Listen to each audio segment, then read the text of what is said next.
Lu, pwede ka nang umuwi. Araw-araw nag-o-overtime ang mga kasamahan ko hanggang alas 12 ng gabi. Pero ang boss ko, nagmamakaawa sa akin na huwag akong mag-overtime. Noong unang beses akong nag-overtime, inatake sa puso si Mang Lee sa kabilang cubicle. Noong pangalawang beses akong nag-overtime, nahulog sa hagdan si Kuya Leon na nag-train sa akin. Noong pangatlong beses akong nag-overtime, nakuryente si Manong janitor sa pantry. Pagkatapos noon, nalaman na ng buong kumpanya, na basta't mag-overtime ako, may siguradong madidisgrasya. Walang nang ahas na magtrabaho sa parehong floor kung nasaan ako. Inilipat ang pwesto ko sa isang sariling kwarto. Espesyal pang idiniin ng management sa isang meeting. Nasa oras ng trabaho ni Lu Beimo. Walang sino man ang pwedeng umistorbo. At ganoon lang, 3 taon akong sumahad habang nagpapetex-petex lang. Hanggang sa biglang dumating ang bagong boss, Lu Beimo. Noong tinawag niya ang pangalan ko, tumahimik ang buong meeting room. Tumayo ako, kinuha niya ang papel na nasa ibabaw. At iwinagayway, 3 taon sa kumpanya, overtime records, 0. Iwinagayway niya ang papel sa harap ng lahat. 3 taon, mahigit 1,000 araw ng trabaho, 0 overtime. Sino sa inyo ang makapagsasabi sa akin? Bakit? Walang nagsalita, bumaba siya sa stage, at lumapit sa akin. Tinitigan niya ako, bakit sa mahigit 100 tao sa buong kumpanya? Ikaw lang ang hindi kailangang mag-overtime. May dagdag ka bang isang kamay kumpara sa iba? O baka naman kalahati lang ng trabaho nila ang ginagawa mo? Manager Wen, may patakaran po ang kumpanya, na hindi ko kailangang mag-overtime. Mga panuntunan. Sasabihin ko sa inyo, simula ngayon, iisa lang ang panuntunan sa kumpanya. Ako ang masusunod. Mag-o-overtime kayo ngayong gabi. Ang hindi mag-o-overtime, huwag nang bumalik bukas. Direct Wen, kapag nag-overtime ako, may 3 taong mamamatay. At saka siya humalakhak. Pagkatapos tumawa, umayos siya ng tayo. Tinuro niya ako at sinabi sa lahat, narinig niyo ba yun? Sabi niya may mamamatay raw. Si Lu Beimo na 3 taon nang hindi nag-o-overtime. Kapag nag-overtime, ay may 3 taong mamamatay. Lumingon siya pabalik, inilapit niya ang mukha sa akin. Lu Beimo, makinig ka sa akin. Ako, si Wen Keiyu, mahigit 20 taon na sa industriyang to. Lahat ng klase ng demonyo, nakita ko na. Kahit anong klaseng panloloko, naranasan ko na. Kaya kahit anong sabihin mo ngayon, mag-o-overtime ka para sa akin ngayong gabi. Umatras siya ng isang hakbang. At nilakasan ng boses, dagdagan pa natin ng isa. Tinuro niya ang security captain na nakasiksik sa sulok.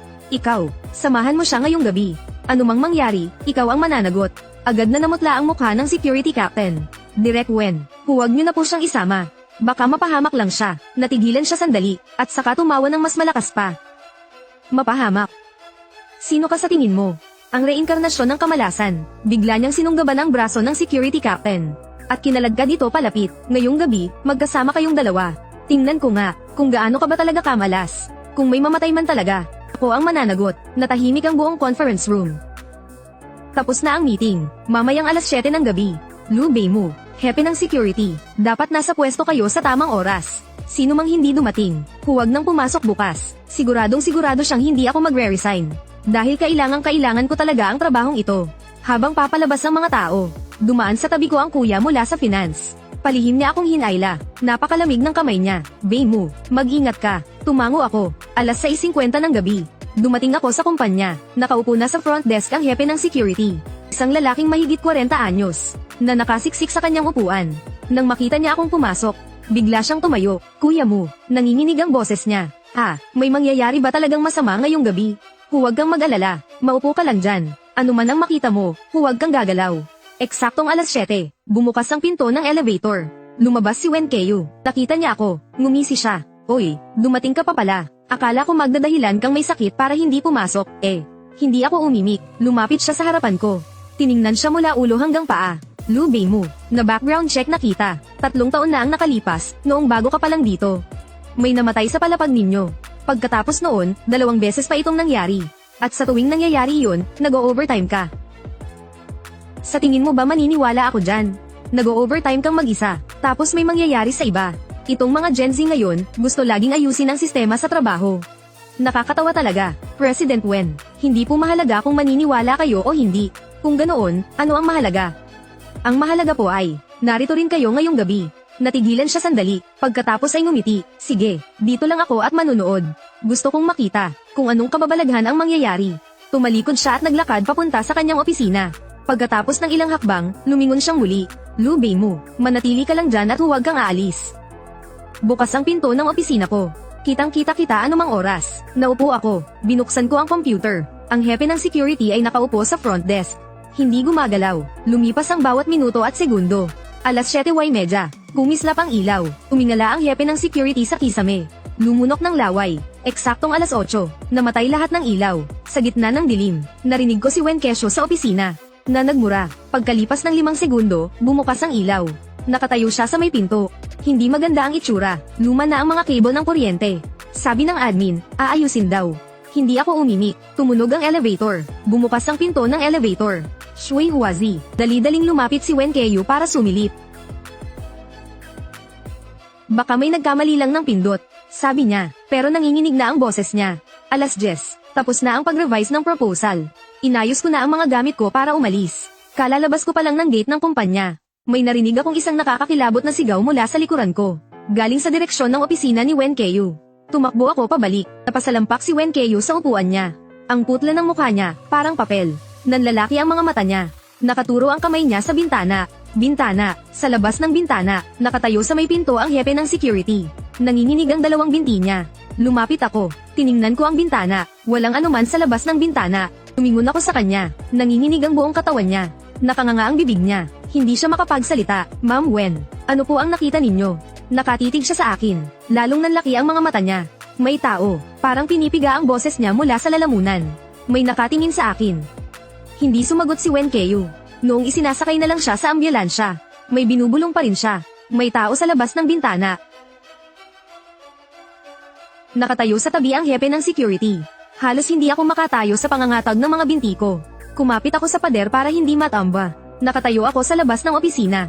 Pinapanood ang papalayong ambulansya. Nang lumingon ako, sinulyapan ko ang bintanang iyon. Sa salamin, mayroong 3 malabong bakas ng kamay. Initigan ko ito ng 3 segundo. Pagkatapos ay tumalikod na ako at umalis. Kinabukasan ng umaga, kara-rating ko lang sa opisina. Nagkakagulo na sa pantry. Si kuya mula sa finance ang unang lumapit sa akin.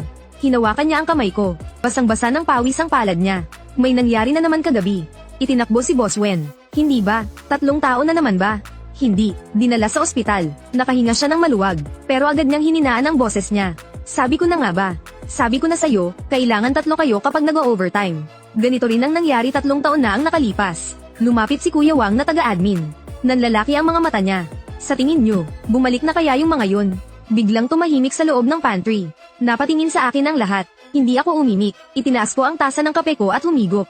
Sumingit si Leo mula sa tech department. Sa tingin ko, hindi naman ganoon kakababalahan yan.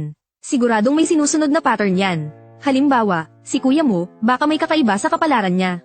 Madaling makahatak ng kung ano-ano kapag nag-overtime. Nagningning ang mga mata ni kuya mula sa finance. Oo, tama. May kasabihan sa probinsya namin. May mga taong matigas ang kapalaran. Madaling makabangga ng kung ano-ano. Umiling si Admin Wang. Hindi tama. Noong araw na iyon ni Lee, nag-overtime din ako. Bakit wala namang nangyari sa akin? Baka naman sa palapag ang problema. Ang ika-12 palapag ay hindi naman talaga malinis. Noong nahulog si Kuya Leo mula sa gusali, nasa ika-13 palapag iyon. May sumingit sa usapan. Nag-ingay ang lahat sa pantry. Kung ano-anong haka-haka ang nagliparan. May nagsabing espesyal daw ang katawan ko. Sadya raw akong nakaka-attract ng mga hindi magagandang bagay. May nagsabi namang hindi maganda ang pwesto ng station ko. Nakatapat daw sa kung anong malas na pwesto. May nagsabi na noong itinatayo ang gusali ng kumpanya. Baka may kung anong ibinaon sa ilalim ng lupa. Mayroon ding palihim na nagtanong sa akin. Kuya mo, hindi kaya. Nakakakita ka ng kung ano. Tiningnan ko siya. Hindi ako nagsalita. Ang mga haka-haka na ito ay lalong nagiging imposible. Pero walang makapagpaliwanag kung bakit ang mga biktima ay laging nasa iba't ibang oras at nasa iba't ibang lugar, maliban sa isang bagay na pare-pareho. Sa tuwing nag-overtime ako, may napapahamak, nag-usap sila buong umaga, pero wala ring naging resulta. Kinabukasan, nakalabas na ng ospital si Wen Keyu. Ang unang ginawa niya pagdating sa kumpanya, ay sumugod sa monitoring room. Ipinakuha niya ang surveillance footage noong gabing iyon. Lahat, sinamahan siya ng hepe ng security. Pinanood nila ito, bawat frame.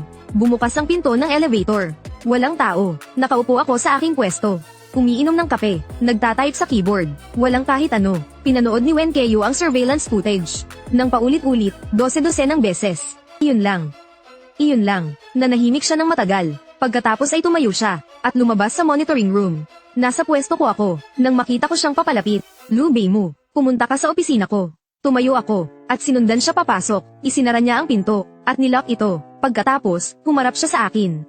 At mariin akong tinitigan. Sino ka ba talaga? Tumingin ako sa mga mata niya. Ako lang po ito, Ma'am Wen. Imposible. Humakbang siya papalapit. May alam ka, sigurado ako. Nung gabing iyon, malinaw na may nakita ako. Ano po ang nakita ninyo? Bamuka ang bibig niya, pero walang lumabas na salita. Ma'am Wen, ano po ang nakita ninyo?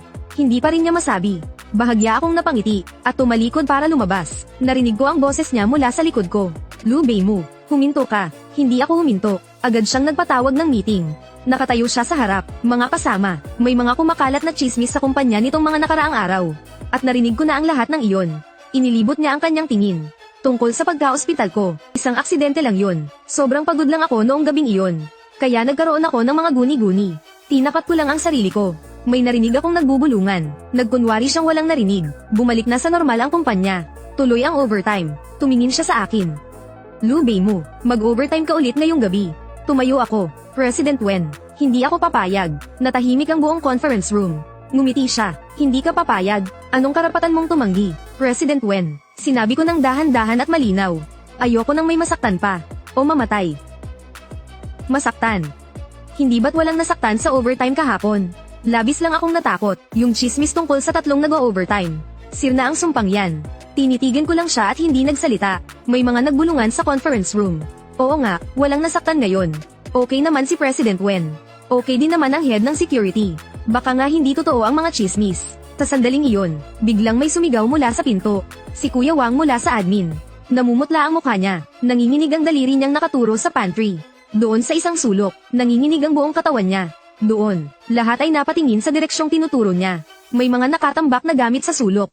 Ilang mga carton, lumang water dispenser. Sa likod ng mga carton, may isang kamay na lumabas. Isang napakaputlang kamay. Nagkagulo ang conference room. May mga sumigaw. May mga tumakbo palabas. May mga nanghina ang tuhod at napaupo na lang sa sahig. Biglang namutla ang mukha ni Wen Keo. Pero pinilit niyang magpakatatag. Humakbang siya pasulong. Huwag kayong magpanik. Tumawag sa 120. Tumawag ng pulis. Mabilis dumating ang mga pulis. Inordona ng lugar. Ang lahat ng tao sa buong palapag ay pinalikas pababa. Nakatayo ako sa gitna ng mga tao. Pinapanood ang kumikislap na mga ilaw ng pulis. Pagkalipas ng 2 oras, kumalat na ang balita. Ang namatay ay isang empleyado mula sa tech department. Apelyidong Wang. Hindi siya pala salita. Halos hindi mo siya mapapansin. Ayon sa paunang pagsusuri ng forensiko, bigla ang pagkamatay dahil sa atake sa puso. Ang eksaktong dahilan ng pagkamatay ay hihintayin pa sa resulta ng autopsy. Pero kumpirmado na ang oras ng kanyang pagkamatay. Noong gabi kung kailan ako nag-overtime. Nagkagulo ang mga tao. Kahapon pa namatay. Kung ganoon, hindi ba't iyon ang araw na nag-overtime si Lu Beimu? Diyos ko, andoon siya sa kumpanya noong gabing iyon. Nasa liblib na sulok, walang nakapansin. Nakatayo ako sa gitna ng mga tao. Hindi gumagalaw. Ang mga tao sa paligid ko ay kusang umatras. At binigyan ako ng espasyo sa paligid. May bomb ulong. Kapag nag-overtime si Lu Beimu, may namamatay talaga. Ang namatay ngayon, galing pa sa sarili niyang departamento. Tumingala ako. Tumingin sa dikalaywang si Wen Keo. Dinaanan ko ang mga tao. Naglakad ako papunta sa harap niya.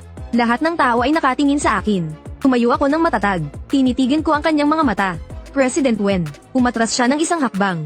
Pag-overtimein mo pa rin ba ako? Hindi siya umimik. Tiningnan ko siya. Naghintay ng 3 segundo. Pagkatapos ay tumalikod ako. At umalis. Isang ganap na katahimikan ang nasa likuran ko. Pero alam ko, hindi pa tapos ang lahat. Gaya ng inaasahan. Pagkalipas ng 3 araw, nagpatawag ulit ng meeting si Wen Keo. Nakatayo siya sa entablado. Mas masama pa ang kanyang itsura kaysa dati. Mga kasama, pagsisimula niya, paus ang kanyang boses. Kamakailan, may mga kumakalat na chismis sa kumpanya. Naimbestigahan ko na itong mabuti. Minto siya saglit, aksidente lang ang lahat, natahimik ang buong conference room. Walang naniwala, pero walang naglakas loob na magsalita. Tumingin siya sa akin. Lu Beimu, mag-overtime ka ulit ngayong gabi. Tumayo ako. President Wen, yung sinabi ko noong huli. Hindi niyo po ba narinig? Ngumiti siya, mas pangit pa sa pag-iyak ang ngiti niyang iyon. Narinig ko, pero kailangan ka ng kumpanya. Hindi ko napigil ang tumawa sa narinig ko. Kailangan ako ng kumpanya, o kailangan pang may ibang masaktan. May isang napasinghap sa loob ng conference room. Humakbang siya pasulong. Lu Beimu, sa lahat ng taon na ito, ni minsan hindi ka nag-overtime. Pero walang kulang ni isang kasing sa sahod na natatanggap mo. Ang tagal kang binuhay ng kumpanyang ito. Ngayong pinag-o-overtime ka namin. Ang dami-dami mong dahilan. Talaga bang naniniwala kang may kababalaghan sa lahat ng bagay? Wen, mariin kong sinabi, may napapahamak kapag nag-o-overtime ako. Si Engineer Wang nakamamatay lang. Nakalimutan niyo na po ba? Bahagyang kumaibat ang mukha niya. Aksidente lang ang lahat ng iyon. Kinumpirma na ng forensic examiner. Bigla ang atake sa puso. Wala itong kinalaman sa'yo. Huwag mo nang masyadong isipin. Talaga ba? Tinitigan ko siya. Tinitigan niya rin ako. Alas 8 ng gabi. Mag-overtime ka. Ako mismo ang babantay sa'yo. Kung may mangyari man, ako ang mananagot. Kayo po ang mananagot. Ako ang mananagot. Natawa ako. Sige. Alas 8 ng gabi. Dumating ako sa kumpanya. Sa buong palapag, kaming dalawa lang ni Wen Keyo ang nandoon. Nakaupo si Wen Keyo sa tapat ko. Nakatitig lang ang mga mata niya sa akin. Magsimula ka na. Sabi niya. Hindi ako gumalaw. Lumipas ang bawat segundo at minuto. Alas 8:30. Kumislap ang ilaw. Tumingala si Wen Keyo sa kisame. Hindi siya nagsalita. Alas 9. May narinig na mahinang kalabog mula sa dulo ng pasilyo. Para bang may bagay na natamba.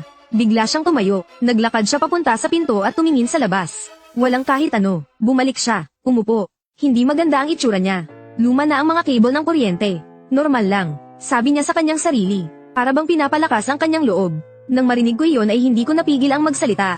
Anong kinatatakot mo, Manager Wen? Di ba sabi mo walang mga ganyang kababalaghan? Sinaman niya ako ng tingin. Gawin mo ang trabaho mo. Alas 9:30. Tumunog ang elevator. Tumayo siya. Naglakad siya papunta sa pinto ng elevator. Bumukas ang pinto. Walang tao sa loob. Tumayo siya roon ng 3 segundo. Pagkatapos ay inabot niya at pinindot ang close button. Pagbalik niya, may manipis na pawis sa kanyang noo. Baka may nagkamali lang ng pindot. Sabi niya, pero nagsimula ng manginig ang boses niya. Alas 10, sumandal siya sa kanyang upuan. At nagsindi ng sigarilyo. Lubay mo, inimbestigahan kita. Nagbuga siya ng usok. 3 taon na ang nakalilipas, noong kada rating mo lang dito. Namatay si Oldley. Pagkatapos noon, sa tuwing nag-overtime ka, laging may nangyayaring masama. Tinitigan niya ako. Sinadya mo, di ba? Napangiti ako. Manager Wen, hindi ka pwedeng basta-basta magparatang ng ganyan. Paano naman ako magiging isang mamamatay tao? Napangiti siya. May gusto pa sana siyang sabihin. Biglang namatay ang ilaw sa pantry. Pabigla siyang tumayo, at tumakbo para tingnan. Bumukas ulit ang ilaw. Nakatayo siya sa pintuan ng pantry. Hindi gumagalaw. Nagsalita ako, Manager Wen. Anong nangyari? Hindi siya kumibo. Lumapit ako. Namumutla ang mukha niya. Nakaturo ang daliri niya sa sahig ng pantry. May tumpok ng tubig sa sahig. At may mga bakas ng paa na nagmula sa tubig, papunta sa direksyon ng hagdanan. Kanina, may tao rito. Nanginginig ang boses niya. Hindi ako umimik. Yumuko ako para tingnan. Basa ang mga bakas ng paa. Mukhang bago lang. Pero ngayong gabi, walang ibang pumunta sa pantry. Maliban sa ating dalawa, tumingin siya sa akin. Lubay mo, nakita mo ba? Tumayo ako. Tinitigan ko siya. Manager Wen, hindi ba't gustong-gusto mong malaman kung bakit tuwing nag-overtime ako ay laging may masamang nangyayari? Sasabihin ko sa'yo, bumagsak sa sahig si Wen Keyo. Para kang basang tropo. Tiningnan ko siya mula sa itaas. Ngumisi ako ng malamig. Akala mo ba aksidente lang ang nangyari kay Engineer Wang? Bigla siyang nagangat ng ulo. Nanlaki ang kanyang mga mata. Anong kinalaman ni Engineer Wang sa akin? Nasa ospital ako noong namatay siya. Kinuha ko ang mga materyales mula sa aking bag. Ibinagsak ko ang mga ito sa harap niya. Ang medical report ni Engineer Wang. Ang mga talaan ng kanyang overtime. At 3 araw bago siya namatay. Ang screenshot ng WeChat na ipinadala niya sa kanyang asawa. Naubos na niyang putulin ang lahat ng maliliit na puno sa isla. Malinaw na nakasulat sa medical report ng kumpanya. Bawat salita ay diniinan ko. Pinilit mo siyang mag-overtime ng tuloy-tuloy sa loob ng 1 linggo. Hindi siya nang ahas na tumanggi. Pero kulang na kulang pa rin ang lubad para sa bolsa. 16 na oras na siyang tuloy-tuloy na nagtatrabaho. Pero kulang na kulang pa rin ang lubad para sa bolsa. Bigla, naalala niya noong minsan siyang nagtangkang magpakamatay. Pero kulang na kulang pa rin ang lubad para sa bolsa. Bigla, naalala niya noong minsan siyang nagtangkang magpakamatay. Saktong-sakto ang mga lubad na ito para sa paggawa ng bolsa. Bigla, naalala niya noong minsan siyang nagtangkang magpakamatay. Bigla, naalala niya noong minsan siyang nagtangkang magpakamatay. Saktong-sakto ang mga lubad na ito para sa paggawa ng bolsa. Pagbalik sa kuweba, halo-halo ang nararamdaman ni Tom. Halo-halo ang nararamdaman ni Tom. Alam na alam niya kung gaano kapanganib sa karagatan. Ang pag-alis na ito ay malinaw na isang sugal sa pagitan ng buhay at kamatayan. Ang pag-alis na ito ay malinaw na isang sugal sa pagitan ng buhay at kamatayan. Ang pag-alis na ito ay malinaw na isang sugal sa pagitan ng buhay at kamatayan. Pero hindi naman niya maaaring kasama lang ang isang bola ng volleyball. Pero hindi naman niya maaaring kasama lang ang isang bola ng volleyball. Pero hindi naman niya maaaring kasama lang ang isang bola ng volleyball. Para gugulin ang nalalabi niyang buhay sa islang ito. Pero hindi naman niya maaaring kasama lang ang isang bola ng volleyball. Para gugulin ang nalalabi niyang buhay sa islang ito. Para gugulin ang nalalabi niyang buhay sa islang ito. Sa sandaling iyon, naramdaman niya. Sa sandaling iyon, naramdaman niya. Sa sandaling iyon, naramdaman niya. Kaya sa galit, inihagis niya si Wilson palabas ng kuweba. Kaya sa galit, inihagis niya si Wilson palabas ng kuweba. Kaya sa galit, inihagis niya si Wilson palabas ng kuweba. Ngunit sa sumunod na sandali, Ngunit sa sumunod na sandali, lumabas siyang muli para hanapin si Wilson. Lumabas siyang muli para hanapin si Wilson. Lumabas siyang muli para hanapin si Wilson. Lumabas siyang muli para hanapin si Wilson. Lumabas siyang muli para hanapin si Wilson. Lumabas siyang muli para hanapin si Wilson. Lumabas siyang muli para hanapin si Wilson. Lumabas siyang muli para hanapin si Wilson. Lumabas siyang muli para hanapin si Wilson. Muli niyang inayos ang mukha ni Wilson. Muli niyang inayos ang mukha ni Wilson. Muli niyang inayos ang mukha ni Wilson. Hindi nagtagal. Hindi nagtagal. Hindi nagtagal. Hindi nagtagal. Hindi nagtagal. Hindi nagtagal. Hindi nagtagal. Hindi nagtagal. Hindi nagtagal. Hindi nagtagal. Hindi nagtagal. Pagkatapos ay dinala niya ang mga gamit at ang package na hindi pa nabubuksan. Pagkatapos ay dinala niya ang mga gamit at ang package na hindi pa nabubuksan. Habang dumudulas ang bolsa papunta sa dagat. Habang dumudulas ang bolsa papunta sa dagat. Habang dumudulas ang bolsa papunta sa dagat. Nangangahulugan din ito na. Nangangahulugan din ito na. Nangangahulugan din ito na. Nangangahulugan din ito na. Nangangahulugan din ito na. Nangangahulugan din ito na. Nangangahulugan din ito na. Nangangahulugan din ito na. Nangangahulugan din ito na. Sinagwan ni Tom ang bolsa at sino ang mga alon. Sinagwan ni Tom ang bolsa at sino ang mga alon. Sinagwan ni Tom ang bolsa at sino ang mga alon. Sinagwan ni Tom ang bolsa at sino ang mga alon. Sinagwan ni Tom ang bolsa at sino ang mga alon. Habang pinagmamasdan ng islang papalayo ng papalayo. Habang pinagmamasdan ng islang papalayo ng papalayo. Habang pinagmamasdan ng islang papalayo ng papalayo.